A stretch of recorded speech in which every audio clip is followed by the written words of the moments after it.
Why gold and other safe haven assets are rising right now.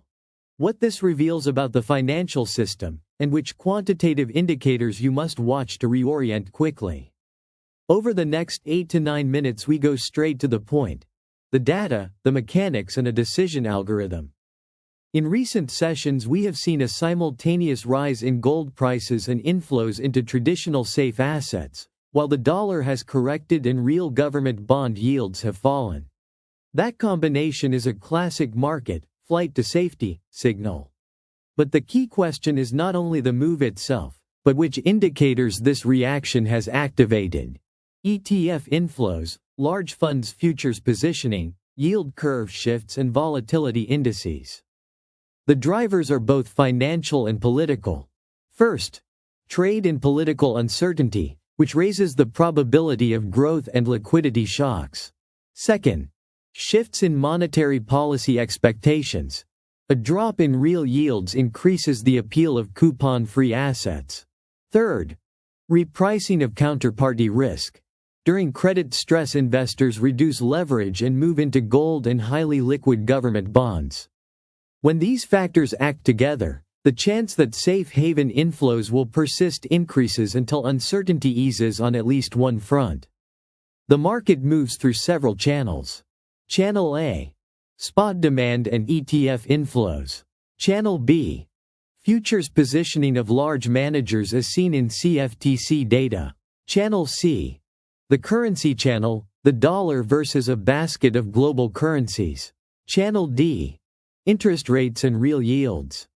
Empirically, the correlation between gold and negative real yields often reaches -0.6 to -0.8 during shocks.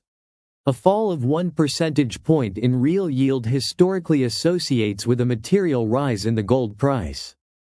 From a data perspective, watch 3 metrics closely. Number 1. Net inflows into gold ETFs. Sustained positive inflows signal institutional demand. Number 2.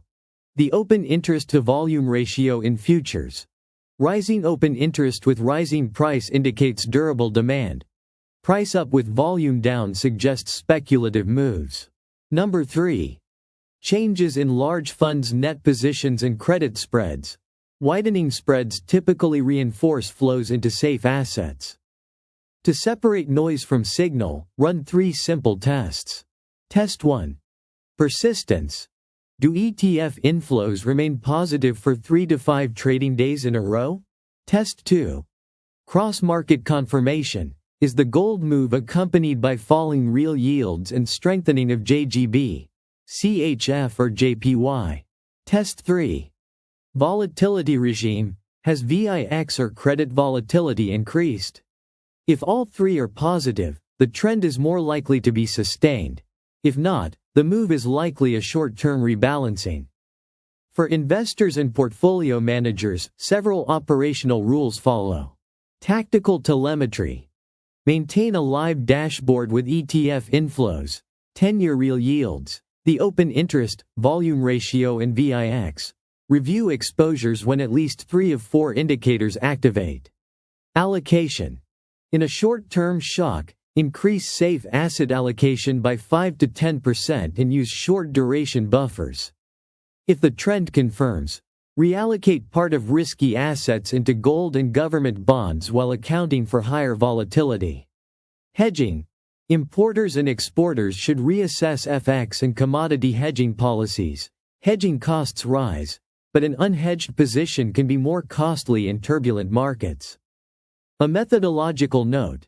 Correlations and regressions provide useful signals but do not prove causality.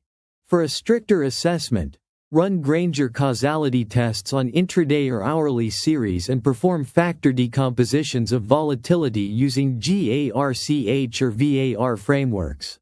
Also, consider market microstructure. In liquidity stress, models based on historical correlations can break down. Conclusion. The current rise in gold is a logical, quantitatively testable market signal amid trade political uncertainty and lower real yields. Use the confirmation matrix, ETF inflows, real yields, open interest and VIX, before adjusting strategy. Subscribe if you want a step-by-step walkthrough of that model.